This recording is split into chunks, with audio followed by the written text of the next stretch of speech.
Hi, everybody. I'm Kimberly Ellefson, and this is week 4 for CRJS 5810. And so this week it's imitation, contagion, and diffusion, and an interdisciplinary perspective on copycat crime. And so the question is, what was my biggest wow moment with copycat crime?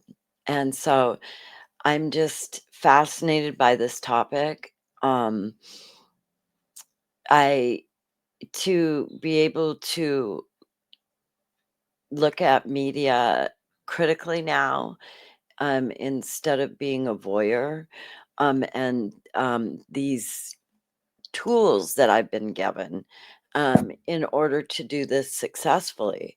So that's a big wow. Um, Spending a lifetime absorbing media um, in ways that are uncritical. Um, because if I'm not thinking critical about what I'm absorbing, I'm just absorbing it. I'm just allowing it to come in. And so it's given me quite a bit to think about in that area. And so I just want to mention, before I get to the big wow, is, we've got Surratt with the imitation, contagion, and diffusion, the reverse social marketing, um, the diffusion. Then we have to move to Bandera and Ackers, the social learning. So behavior is modeled, rehearsed, and reinforced through observation. Exposure increases perceived self efficacy for violence, and substitutes media for real world peers, blending cognition and environment. So there's just so many things that are so interesting. And then Black, he talks about murder as being art.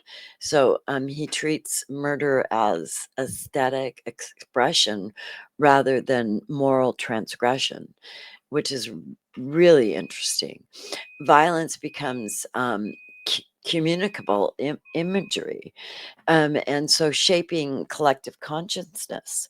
The killer functions as a mythic cultural carrier of the contagion.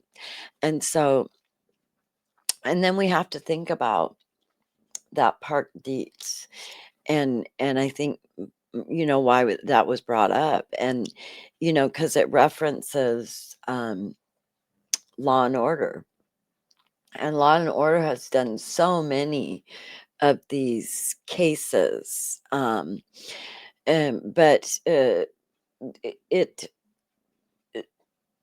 the bottom line is with that, because Park Dietz, he had given false testimony as imitation in the Andrea Yates trial. So he's a forensic psychiatrist, and he claimed that the Law and Order episode aired um, before she murdered her children, and it was the same type of murder, of course. And but that was false. But it's just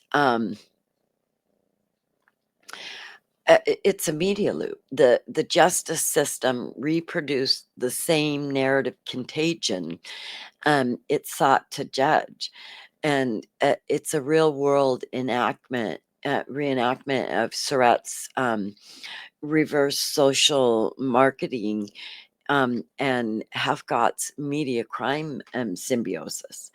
And so it also parallels the Atlanta music cases. And similarly, prosecutors now use rap lyrics and videos as criminal scripts, turning artistic expression into alleged motive. Another instance where media logic governs legal reasoning rather than objective analysis.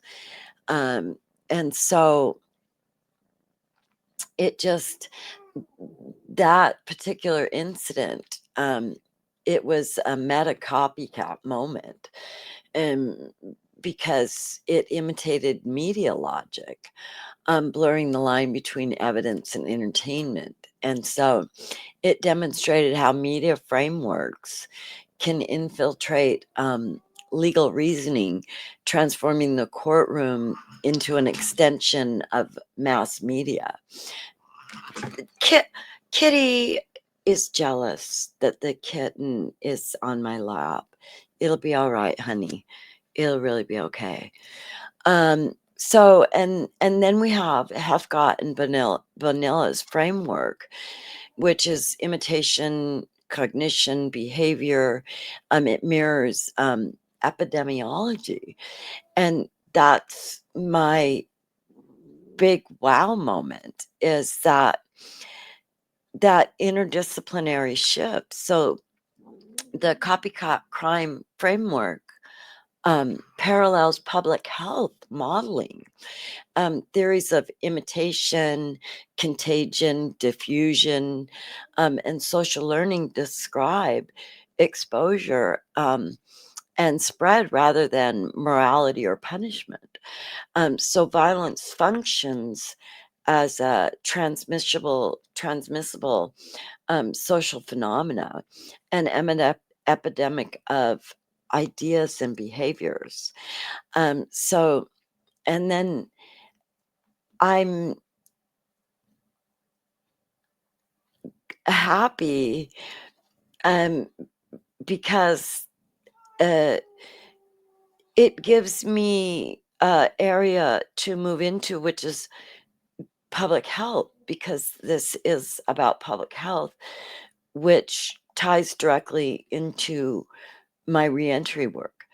And so violence viewed through exposure, transmission, and intervention shifts the focus from punitive response to preventative environment. So positions copycat theory as a framework for collective wellness and harm reduction. So that was kind of my big wow this week. So thank you.